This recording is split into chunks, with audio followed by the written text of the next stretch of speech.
இயேசுவின் மந்தை ஊழியங்கள் வழங்கும் இன்றைய வேத ஆராய்ச்சி வழங்குபவர் சகோதரர் ஜான் பெஸ்லி. ஆண்டவராகிய இயேசு கிறிஸ்துவின் ஈடு இணையற்ற நாமத்தினாலே உங்கள் அனைவருக்கும் அன்பான வாழ்த்துக்கள். இந்த நாளுக்கான வேத வசனம் சங்கீதம் 107, 19, 20 வசனங்கள். தங்கள் ஆபத்திலே கர்த்தரை நோக்கி கூப்பிடுகிறார்கள். அவர்கள் இக்கட்டுகளுக்கு அவர்களை நீங்களாக்கி இரட்சிக்கிறார். அவர் தமது வசனத்தை அனுப்பி அவர்களை குணமாக்கி அவர்களை அழிவுக்கு தப்புவிக்கிறார்.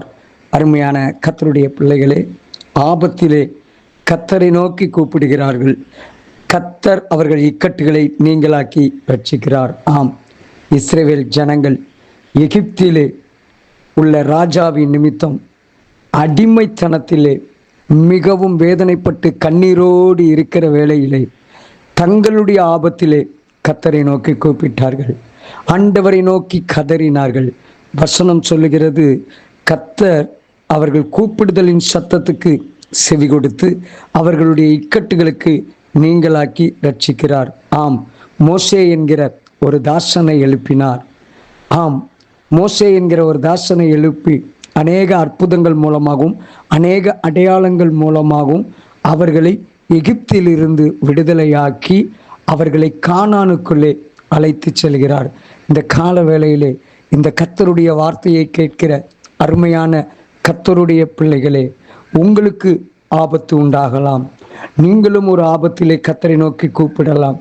கர்த்தர் உங்கள் இக்கட்டுகளுக்கு நீங்களாக்கி விடுவிக்கிறார். இன்னொரு வசனம் சொல்கிறது, கொந்தளிப்பை அமர்த்துகிறார், அதன் அலைகள் அடங்குகின்றது. உங்கள் வாழ்க்கையில் உள்ள கொந்தளிப்பை, உங்கள் வாழ்க்கையில் உள்ள உங்கள் கண்ணீரை, உங்கள் வாழ்க்கையில் உள்ள நெருக்கத்திலே கர்த்தர் ஒரு பதில் வைத்திருக்கிறார். தேவன் வைத்திருக்கிற பதில் ஆச்சரியமாக இருக்கும்.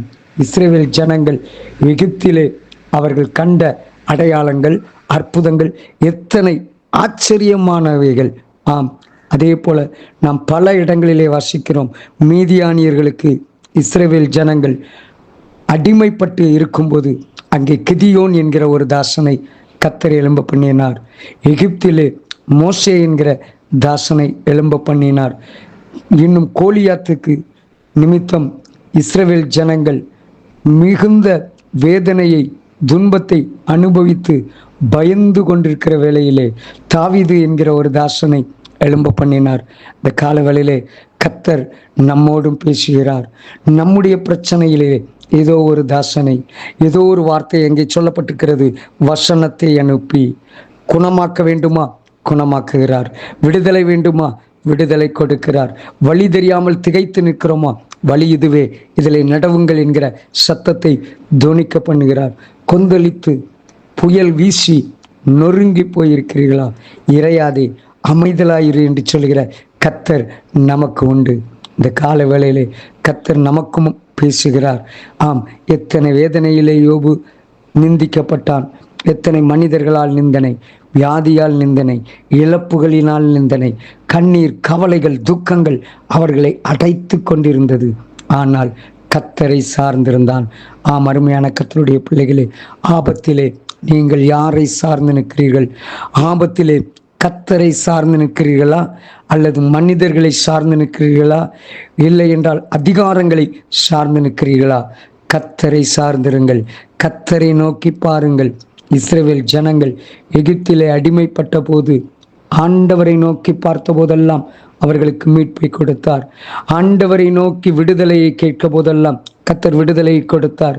தங்களுக்கு தேவையான ஆகாரத்தை கேட்டபோது ஆகாரத்தை கொடுத்தார். அவர்கள் செங்கடலுக்கு முன்பதாக பயந்து நடுங்கிக் கொண்டிருக்கும் போது இரண்டாக பிரிந்து போய் என்று சொல்லி பிரிய செய்து கர்த்தர் அதிசயங்களை செய்த கர்த்தர் நம் கர்த்தர்.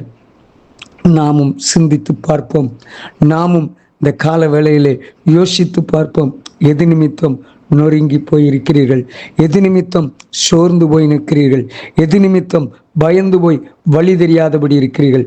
உங்களுக்கு ஏற்பட்ட ஆபத்திலே, உங்களுக்கு ஏற்பட்ட நிந்தையிலே, உங்களுக்கு ஏற்பட்ட கண்ணீரை துடைக்கிற கர்த்தர் ஆம் உள்ளங்கைகளிலே வரைந்து வைத்திருக்கிறார்.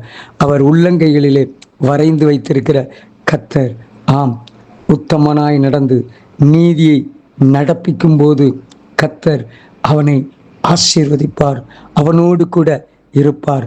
கர்த்தருடைய கரத்திலே நம்மை நாமே இந்த காலவேளையிலே ஒப்புக் கொடுப்போம். உங்கள் ஆபத்திலே உதவிடும் கர்த்தர், உங்கள் ஆபத்திலே உங்களுக்கு வழிகாட்டும் கர்த்தர். ஜெபிப்போம். அன்பின் தகப்பனே, உம்மை நோக்கி நாங்கள் பார்க்கிறோம். எங்கள் ஆபத்திலே, எங்கள் நொறுக்குதலிலே, எங்கள் கண்ணீரிலே எங்களுக்கு விடுதலை நீங்க தான். உங்களுடைய கிருபைக்குள் ஒப்புக் கொடுக்கிறோம். நீங்க பொறுப்படுத்திக் கொள்ளும். கர்த்தர் உங்களை ஆசீர்வதிப்பாராக. God bless you. ஆமேன்.